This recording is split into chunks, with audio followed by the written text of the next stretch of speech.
ಮನವಿಯ ಬದಲಿ ನಿತ್ಯ ಬದುಸಲ್ಲ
ಮಡಿಕೆರೆ ಗ್ರಾಮದಲ್ಲಿ ಗೋಪುರದವರಾಗಿರುವಂತಹ ಮನೆಯವರಾಗಿರುವಂತಹ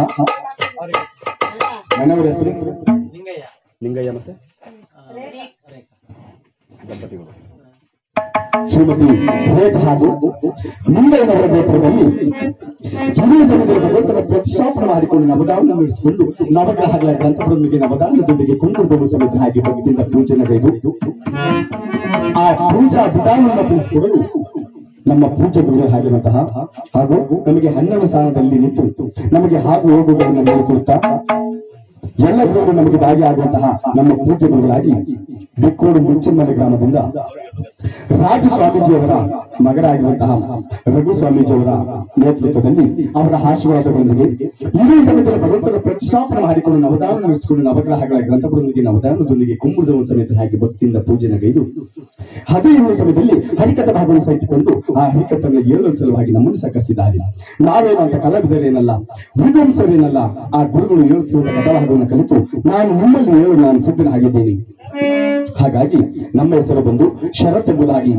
ನಮ್ಮದು ಹಾಲೂರು ತಾಲೂಕು ಚಿಕ್ಕಕಣಗಾಲು ಗ್ರಾಮ ಹಾಗೂ ಹಾರ್ಮೋನಿ ಮಾಸ್ಟರ್ ಆಗಿ ಮೂರ್ತಿ ಚಿಕ್ಕದಾದರೂ ಕೀರ್ತಿ ದೊಡ್ಡದು ಎಂಬಂತೂ ಇಷ್ಟು ಚಿಕ್ಕ ವಯಸ್ಸಿನಲ್ಲಿ ನಾಟಕ ನಿರ್ದೇಶಕರಾಗಿ ಆ ನಾಟಕ ಮಾಸ್ಟರ್ ಆಗಿ ಆ ಕಾರ್ಯವನ್ನು ನೆರವೇರಿಸಿ ಇಂದು ಹಾರ್ಮೋನಿ ಮಾಸ್ಟರ್ ಆಗಿ ನಮ್ಮ ಜೊತೆಯಲ್ಲಿ ನಮ್ಮ ಸಂಗಡಿಗರಾಗಿ ಬೇಲೂರಿನಿಂದ ನಂದೀಶ್ ಅವರು ಕೂಡ ಹಾರ್ಮೋನಿ ಮಾಸ್ಟರ್ ಆಗಿ ಬಂದಿದ್ದಾರೆ. ಅಲ್ಲದೆ ಮತ್ತೊಬ್ಬರು ನಮ್ಮ ಪೂಜ್ಯ ಗುರುಗಳಾಗಿ ಹಾಗೆ ನಮ್ಮ ಬೇಲೂರು ತಾಲೂಕಿನ ಮಾಲೂರು ಗ್ರಾಮದಿಂದ ದಿನೇಶ್ ಸ್ವಾಮಿ ಅವರು ಸಹ ಇಂದು ಈ ನಮ್ಮ ಜೊತೆಯಲ್ಲಿ ಸಂಗಡಿಗರಾಗಿ ತಬಲವಾಗಿ ನಮ್ಮ ಜೊತೆಯಲ್ಲಿ ಬಂದಿದ್ದಾರೆ. ಅಲ್ಲದೆ ಮತ್ತೆ ನಮ್ಮ ಪೂಜ್ಯ ಗುರುಗಳ ಜೊತೆಯಲ್ಲಿ ಅವರ ಸಂಗಡಿಗರಾಗಿ ಅರುಣ್ ಸ್ವಾಮೀಜಿ ಹಾಗೂ ಪ್ರದೀಪ್ ಸ್ವಾಮೀಜಿ ಹಾಗೂ ದೊರೆ ಅವರು ಭರತ್ ಅವರು ಎಲ್ಲರೂ ಸಹ ಅವರ ಸಂಗಡಿಗರಾಗಿ ಅವರ ಜೊತೆಯಲ್ಲಿ ಆ ಪೂಜಾ ವಿಧಾನವನ್ನು ತಿಳಿಸಿಕೊಳ್ಳಲು ಬಂದಿದ್ದಾರೆ. ಅಲ್ಲದೆ ಮತ್ತೊಬ್ಬರು ನಮ್ಮ ಪೂಜೆ ಗುರುಗಳಾಗಿ ವಿಶೇಷ ಹಸ್ತಿಗೆ ಆಗಿ ನಾವು ಹೇಗೆ ಹಾಡಿದರೂ ಸಹ, ನಾವು ಹೇಗೆ ಮಾತನಾಡಿದರೂ ಸಹ, ಹೇಗೆ ಮಾತನಾಡಿದರೂ ಸಹ ಅದಕ್ಕೆ ಧ್ವನಿ ಕೂಡಿಸಿ ಸಮುದ್ರ ಕಂಠವನ್ನು ಬರುವಂತೆ ಮಾಡಿ ಸೌಂಡ್ ಸಿಸ್ಟಮ್ ಮಾಲೀಕರಾಗಿ ನಮ್ಮ ಪೂಜ್ಯ ಗುರುಗಳ ಹಾಗೆ ಬಿಕ್ಕೂರು ಗ್ರಾಮದಿಂದ ಉಮೇಶ್ವರನವರು ಕೂಡ ಇಂದು ಸೌಂಡ್ ಸಿಸ್ಟಮ್ ಮಾಲೀಕರಾಗಿ ನಮ್ಮ ಜೊತೆಯಲ್ಲಿ ಈ ಕಾರ್ಯಕ್ರಮಕ್ಕೆ ಬಂದಿದ್ದಾರೆ. ಅಲ್ಲದೆ ಮತ್ತೊಬ್ಬರು ನಮ್ಮ ಆತ್ಮೀಯ ಸ್ನೇಹಿತರಾಗಿ ಎಸ್ಲೂರು ಗ್ರಾಮದಿಂದ ರಘುಣ್ಣನವರು ಕೂಡ ಇಂದು ಈ ಕಾರ್ಯಕ್ರಮಕ್ಕೆ ಬಂದಿದ್ದಾರೆ. ಇವರೆಲ್ಲರ ಸಮ್ಮುಖದಲ್ಲಿ ನೀವೆಲ್ಲರ ಆಶೀರ್ವಾದಗಳೊಂದಿಗೆ ಹಾಗೂ ಭಗವಂತನ ಆಶೀರ್ವಾದಗಳೊಂದಿಗೆ ನಮ್ಮಲ್ಲಿ ಬರುತ್ತಿರುವ ಪಯಣವೆಂದರೆ ರಾಜ ಸತ್ವತ ಅಥವಾ ಚಂದ್ರಾಸೆಯ ಮಾಂಗಲ್ಯ ಸತ್ಯ ಪರೀಕ್ಷೆಂಬ ಈ ಕಥಭಾಗವು. ಈ ಕಥಭಾಗದಲ್ಲಿ ಯಾವುದಾದ್ರೂ ತಪ್ಪು ದೋಷಗಳು ಕಂಡು ಬಂದರೆ, ಕ್ಷೀರವೆಂದರೆ ಹಾಲು, ಹಂಸವೆಂದರೆ ಪಕ್ಷಿ, ಹಾಲಿಗೆ ನೀರನ್ನು ಬೆರೆಸಿಟ್ಟಿದಾಗ ಹಂಸ ಎಂತಕ್ಕಂಥ ಪಕ್ಷಿಯು ಹಾಲು ಒಂದು ಕಡೆ ನೀರು ಒಂದು ಕಡೆ ಬೇರ್ಪಡಿಸಿ ನೀರನ್ನು ಬಿಟ್ಟು ಹಾಲನ್ನು ಯಾವ ರೀತಿಯಾಗಿ ಶೇಖರಣೆ ಮಾಡುತ್ತಿರುವುದು, ಅದೇ ರೀತಿಯಾಗಿ ಈ ಬಡ ವಿದ್ಯಾರ್ಥಿಗಳಲ್ಲಿ ಯಾವುದಾದ್ರೂ ತಪ್ಪು ದೋಷಗಳು ಕಂಡು ಬಂದರೆ, ತಪ್ಪು ಮಾಡಿದ ತಮ್ಮ ಮಕ್ಕಳನ್ನು ನೀವು ಯಾವ ರೀತಿಯಾಗಿ ಮನ್ನಿಸಿ ಕಾಪಾಡುತ್ತೀರೋ ಅದರಂತೆ ನಾನು ಹಾಡುವಂತಹ ಹಾಡಿನಿಂದಲೇ ಆಗಲಿ, ಬರುವಂತಹ ಸ್ವರದಿಂದಲೇ ಆಗಲಿ ಯಾವುದಾದ್ರೂ ತಪ್ಪು ದೋಷಗಳು ಕಂಡು ಬಂದರೆ ನಮಗೂ ಸಹ ಬಿಡುವಿಲ್ಲದಂತೆ ಒಂದು 8 ದಿವಸದಿಂದ ಬಿಡುವಿಲ್ಲದಂತೆ ಕಾರ್ಯಕ್ರಮ ಮಾಡ್ಕೊಂಡು ಬಂದಿದ್ದೀವಿ, ಹಗಲು ರಾತ್ರಿ ಎನ್ನದೆ. ಹಾಗಾಗಿ ನಮಗೂ ಸಹ ರಾಗದಲ್ಲಿ ಕೊಂಚ ಏರುಪೇರು ಆಗಿರುವುದು, ಆರೋಗ್ಯದಲ್ಲಿ ಸಹ ಸ್ವಲ್ಪ ಕೊಂಚ ಏರುಪೇರು ಆಗಿರುವುದು. ಅದರಿಂದ ನಾವು ಹಾಡುವಂತಹ ಹಾಡಿನಿಂದಲೇ ಆಗಲಿ, ನುಡಿಯುವಂತಹ ನುಡಿಯಿಂದಲೇ ಆಗಿದ ಯಾವುದಾದ್ರೂ ತಪ್ಪು ದೋಷಗಳು ಕಂಡು ಬಂದರೆ, ತಪ್ಪು ಮಾಡಿದ ತಮ್ಮ ಮಕ್ಕಳನ್ನು ನೀವು ಯಾವ ರೀತಿಯಾಗಿ ಮನ್ನಿಸಿ ಕಾಪಾಡುತ್ತೀರೋ ಅದೇ ರೀತಿಯಾಗಿ ಬಡ ವಿದ್ಯಾರ್ಥಿಗಳು ಸಹ ಮನ್ನಿಸಿ ಕಾಪಾಡಬೇಕೆಂಬುದಾಗಿ ಕೇಳುತ್ತಾ ಈ ಕಥಭಾಗವನ್ನ ಮುಂದುವರಿಸುತ್ತಿದ್ದೇವೆ. ಪದಾರ್ಥ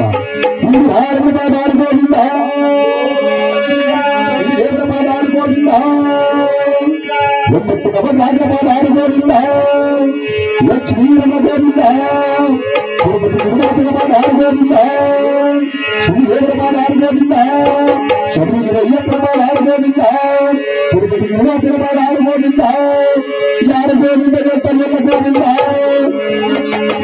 ಪಾಪ ಇವರಿಬ್ಬರ ಚಪ್ಪಾಳೆ ಹೊಡೆದು ಕೈ ನೋವು ಬಂತು ಆತಗೆ. ಅದಕ್ಕೆ ನೋಡಿ ಸುಮ್ಮನೆ ಆದ್ರು ಆತಗೆ. ಎಲ್ಲಾರ ಮುಖನೂ ನೋಡಿದ್ರೆ ಯಾರು ಹೊಡಿತಾವ್ರೆ ಚಪ್ಪಾಳೆ, ನನ್ನಾರು ನೋಡ್ಕೊಂಡು ಅಂತಾರೆ. ಯಾರು ಚಪ್ಪಾಳೆ ಹೊಡೆದ್ರು ಅವರೇ ಅಂತ ಸುಮ್ಮನೆ ಆದ್ರು ಆತಗೆ. ಯಾರು ಹೊಡಿತಲ್ಲ, ನಾನು ಒಬ್ಳೆ ಯಾಕೆ ನಂಗೆ ಯಾಕೆ ಬೇಕು ಅಂತ ಪಾಪ ಎಲ್ಲ ಜೋರಾಗಿ ಸ್ವಲ್ಪ ಚಪ್ಪಾಳೆ ತೊಟ್ಟು ಪಾಪ ನಿಮ್ಮ ಮಗುಗೋಸ್ಕರ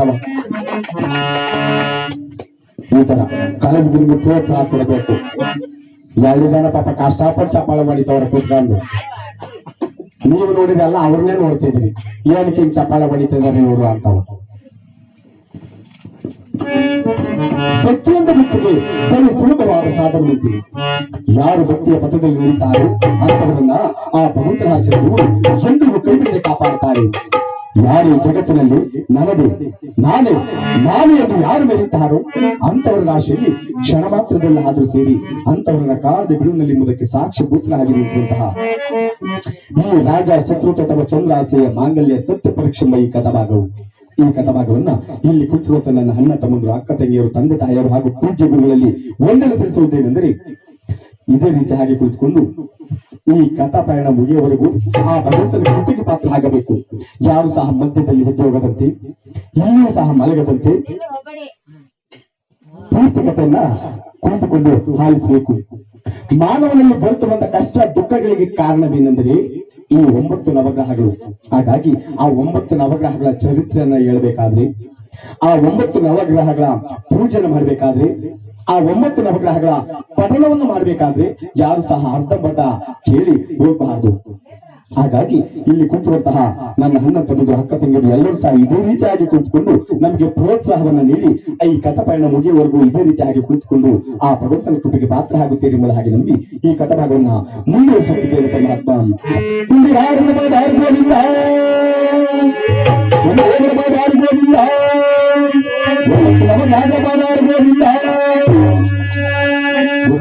ಒಂದು ಪೂಜೆ ಮಾಡಬೇಕು.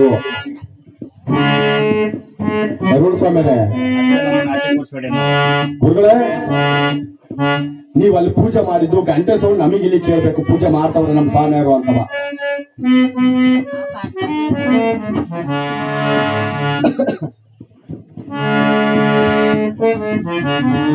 ಹಾಗಾಗಿ ಸುಮಾರು 330 ದೇವತೆಗಳ ಬೆಲೆಯಲ್ಲಾಗಲಿ ನರಮಾನವರ ಬೆಲೆಯಲ್ಲಾಗಲಿ ಶಿವಗಂಗೆ ಮಗನಾಗಿರುವಂತಹ ವಿಘ್ನೇಶ್ವರನಿಗೆ ಬುದ್ಧಿದಾಯಕ ಬುದ್ಧಿ ಪ್ರದಾಯಕ ಎಂಬತಕ್ಕಂಥ ನಾಮಕದಲ್ಲಿ ಮೊದಲಿನ ಪೂಜೆಯನ್ನು ಸಲ್ಲಿಸುವ ರೂಢಿಯನ್ನುಂಟು. ಅದೇ ರೀತಿಯಾಗಿ ನಾವು ಸಹ ಈ ಗೋತ್ರದಲ್ಲಿ ಶಿವಗಂಗೆ ಮಗನಾಗಿರುವಂತಹ ವಿಘ್ನೇಶ್ವರನಿಗೆ ಬುದ್ಧಿದಾಯಕ ಬುದ್ಧಿ ಪ್ರದಾಯಕ ಎಂಬತಕ್ಕಂಥ ನಾಮಕದಲ್ಲಿ ಮೊದಲಿನ ಪೂಜೆಯನ್ನು ಸಲ್ಲಿಸೋಣ. ಪರಮಾತ್ಮ ವಿಘ್ನೇಶ್ವರನ ಗೋವಿಂದ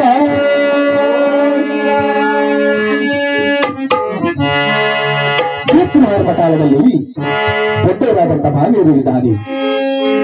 ಪ್ರತಿಯೊಂದು ಮುಕ್ತಿಗೆ ಸುಲಭವಾದ ಸಾಧನೆ ಬಗ್ಗೆ ಎಲ್ಲರೂ ಸಹ ಇದೇ ರೀತಿಯಾಗಿ ಕುಳಿತುಕೊಂಡು ಪರಮಾತ್ಮ ಕೃಪೆಗೆ ಪಾತ್ರ ಆಗಬೇಕು. ಒಂದು ದಿನದಿ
ದೇವೇಂದ್ರ, ಆ ದೇವೇಂದ್ರನಿಗೆ ಮಹಾಮಂತ್ರಿ ಆಗಿದ್ದಾನೆ ಅಗ್ನಿ, ಸೇನಾಧಿಪತಿ ಆಗಿದ್ದಾನೆ ವಾಯು.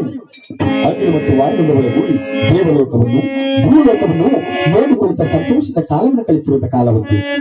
ಆ ಕಾಲಕ್ಕೆ ಸರಿಯಾಗಿ ದೇವಲೋಕದಲ್ಲಿ ಮಹೇಂದ್ರನಾಥ ಸ್ಥಾನದಲ್ಲಿ 330 ದೇವತೆಗಳನ್ನ ಸಭೆಗೆ ಕಟ್ಟಿದ್ದಾರೆ. ಆ ಸಭೆಗೆ 330 ದೇವತೆಗಳು ತುಂಬಿದ ಸಭೆ. ಆ ತುಂಬಿದ ಸಭೆಯಲ್ಲಿ ಆ ದೇವಲೋಕದಲ್ಲಿ ಮಹೇಂದ್ರನಾಥಾನದಲ್ಲಿ 330 ದೇವತೆಗಳು ತುಂಬಿದ ಸಭೆಯಲ್ಲಿ ರಂಬೆ ಊರ್ವಶಿ ಮೇನಕೆರೆ ಬಂದು 330 ದೇವತೆಗಳು ಮೈನರುವಂತೆ ಯಾವ ರೀತಿಯಾಗಿ ನರ್ತನ ಮಾಡುತ್ತಿದ್ದಾರೆ ಎಂದರೆ ಪರಮಾತ್ಮ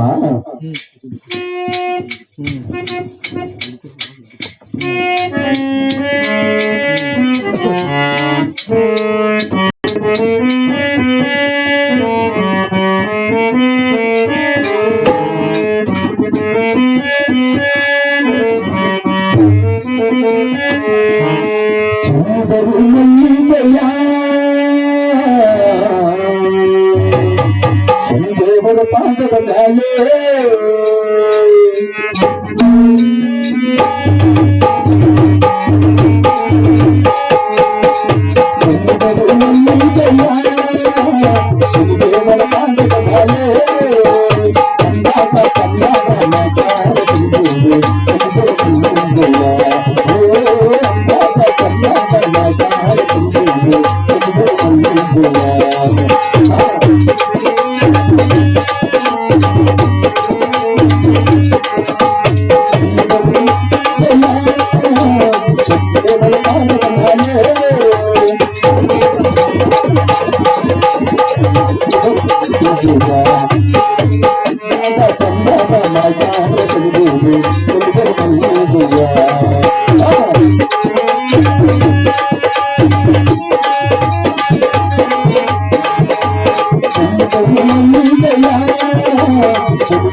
ರಂಬೆ ಊರ್ವಶಿ ಬೇರೆ ಕಡೆ ಬಂದು 330 ಕೋಟಿ ದೇವಾನು ದೇವತೆಗಳು ಮೈಮರೆಯುವಂತೆ ನರ್ತನ ಸಾಗಿದ್ದಾರೆ.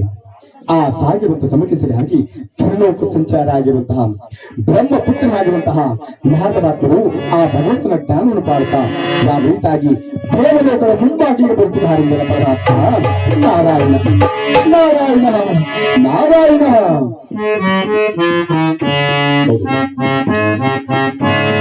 ಕಮಲ ನಯನ ಕಮಲ ವದನ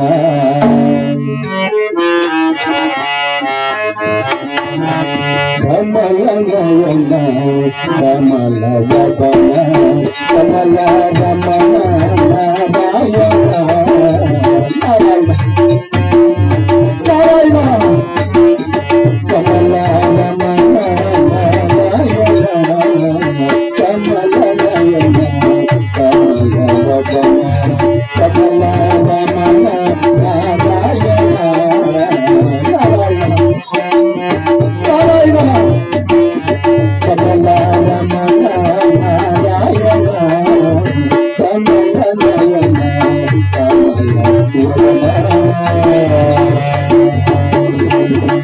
ನಾರಾಯಣ ನಾರಾಯಣ.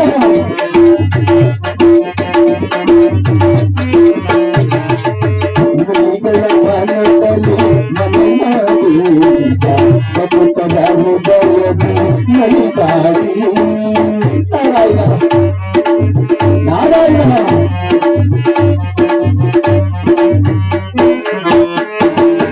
ಮುಡಿಗಳ ವನದಲ್ಲಿ ಮನೆ ಮಾಡಿ ಭಕ್ತರ ಹೃದಯದಿ ನಲಿದಾಡಿ ಕರೆ ಕರೆ ಕರಿಯ ಕರುಣೆಯ ಸುರಿಯ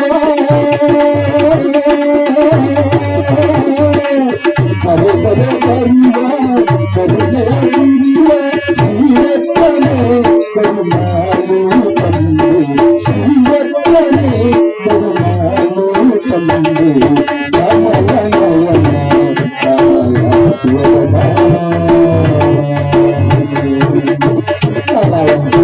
ನಾರಾಯಣಪುರಾಗಿ ಆ ದೇವಲೋಕದ ಮುಂಭಾಗಿಗೆ ಬಂದಿದ್ದಾನೆ.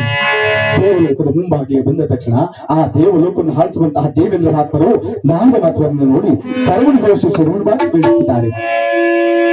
ಭಾರತ ಮಾತ್ಮರೇ, ಲೋಕ ಸಂಚಾರದಲ್ಲಿ ಬಂದದ್ದು ನಮಗೆ ಬಹಳ ಸಂತೋಷವಾಯಿತು. ಬನ್ನಿ ಸ್ವಾಮಿ ಎಂಬುದಾಗಿ ಅಂಗಹಾರದ ಮುತ್ತುರತ್ನ ಪೀಠದಲ್ಲಿ ಕುಳ್ಳಿರಿಸಿದ್ದಾರೆ. ಮುತ್ತುರತ್ನದ ಪೀಠದಲ್ಲಿ ಕುಳ್ಳಿರಿಸಿ ಹೇಳ್ತಿದ್ದಾರೆ ಅಂತ ನಾರದ ಮಾತ್ಮರೇ, ಲೋಕ ಸಂಚಾರ ಆದ ನಿಮಗೆ ಎಲ್ಲವೂ ಸಾಗುತ್ತಿದೆ. ಯಾವ ಯಾವ ಲೋಕದಲ್ಲಿ ದಾನ ಧರ್ಮಗಳು ಭಕ್ತಿಯ ಪೂಜೆಗಳು ತಾಯಿ ತಂದೆಗಳನ್ನು ಉಪಯೋಗಿಸುತ್ತಿರುವುದು ಆ ವಿಚಾರವನ್ನ ಮನಮಾಚ ತಿಳಿಸುತ್ತವರಾಗಿ ಕೇಳುತ್ತಿದ್ದಾರೆ. ಆ ಸಮಯಕ್ಕೆ ಸರಿಯಾಗಿ ನಾರದ ಮಾತು ಹೇಳುತ್ತಿದ್ದಾರೆ, ಅಯ್ಯ ದೇವೇಂದ್ರ, ನಾನು ಹೀಗೆ ತಾನೇ ಭೂಲೋಕದಿಂದ ಬರ್ತಿರೋನಯ್ಯ. ಎಲ್ಲ ಲೋಕದ ವಿಚಾರವಾಗಿರಲಿ, ಎಲ್ಲ ರಾಜ್ಯದ ವಿಚಾರವಾಗಿರಲಿ,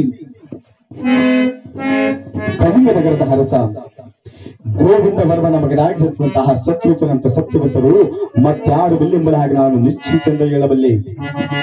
ನನ್ನ ಮಾತು ಸುಳ್ಳು ನಿಜ ಎಂಬುದಕ್ಕೆ ತಿಳಿಯಲು ಆ ಸತ್ಯುತನ ತುಳುಗುರುವಾಗಿರುವಂತಹ ವಸಿಷ್ಠ ಮಹಾತ್ಮರು ನನ್ನ ಎದುರಿನಲ್ಲಿ ಕುಳಿತಿದ್ದಾರೆ. ಆ ವಸಿಷ್ಠ ಮಹಾತ್ಮರನ್ನ ಕೇಳಿ ನೋಡಿ ಎಂಬುದಾಗಿರುತ್ತಾರೆ. ವಸಿಷ್ಠ ಮಹಾತ್ಮರನ್ನ ಕೇಳಿ ನೋಡಿ ಎಂಬುದಾಗಿ ಹೇಳಿದ ತಕ್ಷಣ ಆ ವಸಿಷ್ಠನಿಗೆ ಸಂತೋಷ ಕೇಳಿದಂತೆ ಸಂತೋಷದಲ್ಲಿ ಇರುತ್ತಾರೆ.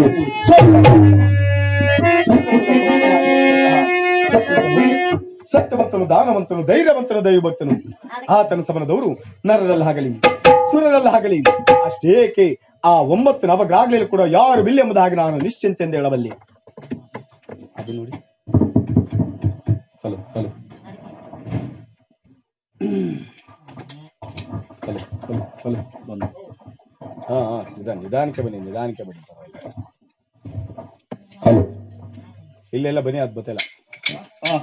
ಬಂದೋಗಿ ಆ 9 ನವಗ್ರಹಗಳಲ್ಲಿ ಕೂಡ ಯಾರು ಬಿಲ್ ಎಂಬುದಾಗಿ ನಾನು ನಿಶ್ಚಿಂತೆ ಎಂದು ಹೇಳಬಲ್ಲೆ ಎಂದು ಕೂಡಲಿ ರಾಜ ಗಂಭೀರರಾಗಿ ಕುಳಿತಕ್ಕಂತಹ ಸೂರ್ಯಕುಲ ಸಂಕನಾಗಿಬಿಟ್ಟಿರುವಂತಹ ಆ ಛಾಯಾಗರ್ಭದಲ್ಲಿ ಜನಿಸಿರುವಂತಹ ಭಗವಂತನ ಶನಿದೇವರಿಗೆ ಕೇಳಿಸಿದಂತೆ ಮಾತು ಕೇಳಿಸಿದ ತಕ್ಷಣ ಆ ಭಗವಂತನ ಶನಿದೇವರಿಗೆ ಯಾವ ರೀತಿಯಾಗಿ ರೋಷ ವೇಷದಿಂದ ಆ ಕೋಪ ದೃಷ್ಟಿಯನ್ನ ಬೀರ ಬರುತ್ತಿದ್ದಾರೆ ಪರಮಾತ್ಮ.